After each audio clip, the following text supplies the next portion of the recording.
Good morning, everyone. So today we're heading back to the supercharged Mustang. He got another wideband, an AEM, that we're going to integrate into the MEGASQUIRT, and I also want to dive a little bit deeper into verifying the actual timing. I have a sneaky suspicion his balancer might be spun. Basically, there's two halves and they're connected with like some rubber, and I can't show you because I don't have both hands available.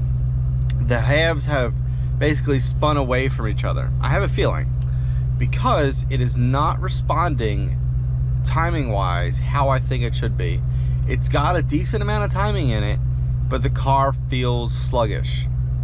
So we're going to just triple check and verify that the actual timing, or the commanded timing, is the actual, because the car feels way down on power according to the owner versus the SCT chip, and the fueling's pretty close, so I have a feeling it's something to do with that. So we're gonna dive into that and check that out. But today should be, hopefully, the last installment. Just have to get that wideband working correctly, or reading correctly in the tuner studio. And I've taken all the precautions to basically minimize the voltage offset by using the same ground as the MEGASQUIRT. You know, it's getting clean power and all that. So we're going to get going and head over there, and hopefully I get you some little bit of driving, because I noticed in the last video I didn't have any clips of the car running. So that's my bad. So let's get going, and I'll pick you guys up when we get there. Okay, made it. Car's here. Just started pulling the interior apart a little bit to get the gauge out. So we're going to be using the AEM 330-0300, the X series. I really like this gauge. It's worked well. I've used it before on a couple other cars, and it just works really well. I got one-handed. It's really slim design down. That's it. That's all she is. Really super sleek, simple. There's basically like 4 wires we're going to use in here, and then this is your wideband harness, and then your new O2. That's it. Really simple. So like, well, I'm going to do 5 wires, and I'll show you why in a minute when I get to that point. But yeah, let's rip out this old one and get to installing the new one. Got the old gauge out, and now I'm just going through and pulling the wiring. Runs up along here, and then they use the hand tunnel right there to run down to the O2 sensor. So now I have to jack the car up, pull the O2 sensor out, and get the rest of that wiring out, and then we can start installing the AEM. Okay, the old system is out, but I think I might have found another possible issue. So the customer had, oh, excuse me, hang on. Okay, here we go. We gotta come in here. I know we're all over the place. Hang on. Okay, the customer had this bong welded in, but it's actually pretty far out of the exhaust stream. Like, see how far that's, see how tall that is? So we're gonna plug that with the stock sensor that we don't use anymore, and we're gonna use the front one. See how much smaller that one is? For the wideband. I have a feeling that might have been another one of our issues. So I'm under here, real fun, laying on the ground. So I'm gonna try to not be under here long. Put the new sensor in, the new AEM sensor in the original front O2 spot, and we're just gonna plug this one that they had welded on. And then we go up top and do the wiring. After that, it shouldn't be too bad. Okay, everything underneath the vehicle is done. It's all tidied up. I have the wiring come the same spot. So this literally just plugs into the gauge. Pretty cool. What I really like about the AEM is it supports multiple ways to import the data. So you can do normal 0 to 5 volt input. You can do CAN bus. I was really hoping to do the CAN bus with this, but unfortunately MS2, which this system is based on, this plug-and-play system is based on, MS2 does not support this CAN bus. And then there's also serial input if you wanted to import it directly to like a laptop or something. So this is the other harness it comes with. This is the power harness. You literally have your power, ground, and then these two wires are going to be your wires for your to import into, I know it's, you know, optional logger, but it goes basically to your ECU.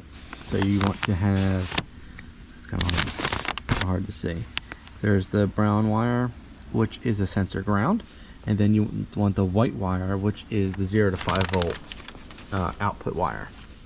So these two wires, and I already have the wires basically run from here over to the MEGASQUIRT.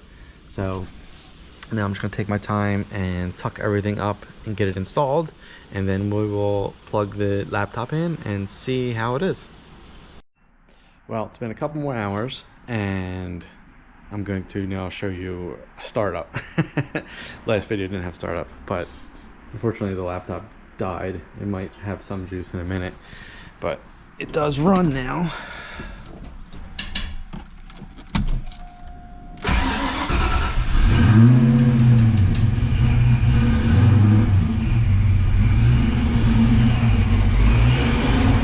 Takes a minute for it to settle, but once it settles,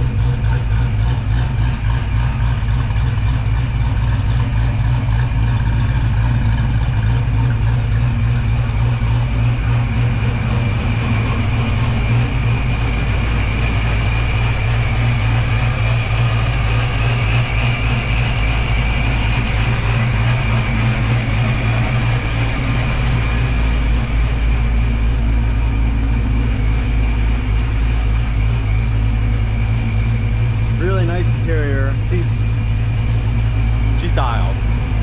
It needs like maybe a little bit of cold start, but she runs good. I'm gonna see if the laptop turns on. Sadly, as soon as I got finished making one adjustment, the laptop died. So we just called it quits for that. But as you saw, the car runs, it drives really nice. Yeah, the MEGASQUIRT stuff is a pretty good bargain for what you pay for, and with features and, you know, different options and stuff you can do. It's a really nice system. I think it's a really good system compared to, you know, the price point versus a Holly or something. So customers happy. We're probably going to touch base once it gets, it's currently January. We had like a freak 50-degree day in January, but once it gets closer to March or April, we're probably going to throw the car on the dyno. I got a local buddy who has a dyno. I just got to give him a couple days notice and he'll let me use it. So, and then we can really fine-tune the ignition timing on it. Because I have about what I think it needs in it, or what I have what I think it likes in it currently. It pulls like a freight train to 7,000 RPM, so it's probably pretty close. But we'll go up and down a couple degrees, see what it likes, bring a fresh set of plugs, and see what that engine actually likes. If I had to guess, it's probably somewhere in the 440, 450-ish wheel horsepower range, which is a ton of power in a Fox body. it's a really light car, and it's a really good chassis. So like that much power behind a stick shift, it's a fun car to drive. It's got 373s in the rear. It's got a bunch of low end. Like it pulls really nice. So I think that's gonna be it for this video. Again, thanks again for all the subscribers. Every day I check and I'm like, wow, there's more people that want to see what I do. So I really appreciate it. And the likes too. I mean, I know you don't have to, but I do appreciate it. So I'm gonna try to just get better with editing, and you know, any vehicles I I start doing, and I'm gonna film, and you know, hopefully that continues in the future. I did actually get, if you're watching this and the Fairmont series, I did get parts for the Fairmont, so likely the next video is going to be the next series in that, and hopefully driving.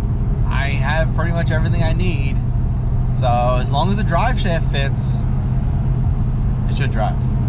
I'm really excited for that. Thanks again, guys. I'll see you in the next one.